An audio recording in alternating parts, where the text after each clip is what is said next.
Hi there, and thank you for tuning in. Today I wanted to share with you another roadblock that I encountered in my journey to becoming a flash photographer. If you haven't checked out David Hobby's blog on flash photography, I can highly recommend that. It's called Strobist 101, and he has some fantastic pictures that at least has motivated me to try and become a flash photographer. But I encounter numerous roadblocks on my way. So over here I have my Fuji X-T3.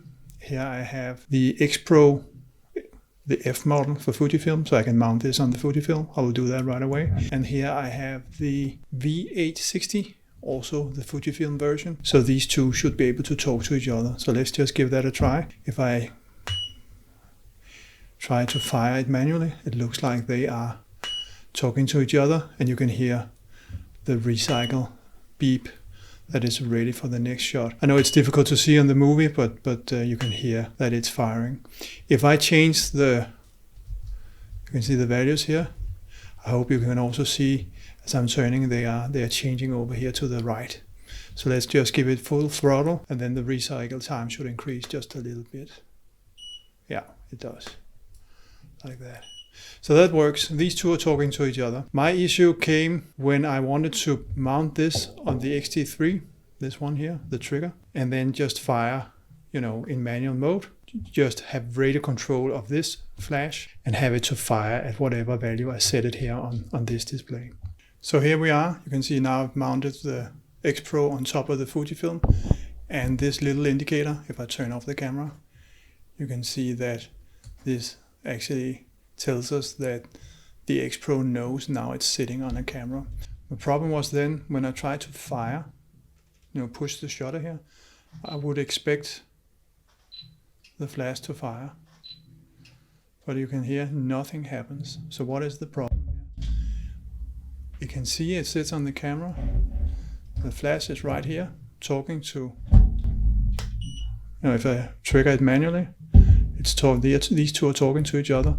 But nothing happens when I fire the shutter here. I wasn't aware of this. Maybe you are.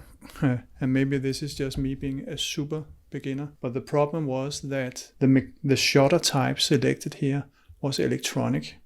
So if I went into the menu system here, and instead of taking one of the electronic shutters, simply chose the mechanical shutter, boom, and then went back to fire. Oops. You can see it now works. You can also hear it. That took me a bit of Googling to figure that one out. It's actually stated in page 135 in the Fujifilm manual for the X-T3, but I hadn't sort of connected these two dots. So what you need to do in order to fix the issue that I had is when you go in here, if you just check the mechanical shutter, take that as the first one, then you're safe. There are probably other options that work, but I don't want to make this advanced because I just try to keep things as simple as possible. So just choose the mechanical shutter, and that issue is then solved. The other thing is then when you try to go in here and say, okay, now I would like to select manual mode, and you can see here I'm turning the rear dial in order to select that. You can see no matter how much I turn, it jumped back to TTL, right? And the issue here is that you simply cannot select manual mode. But also from Googling, I found out that is not an issue. You can actually just leave it be in CTL mode, and it will fire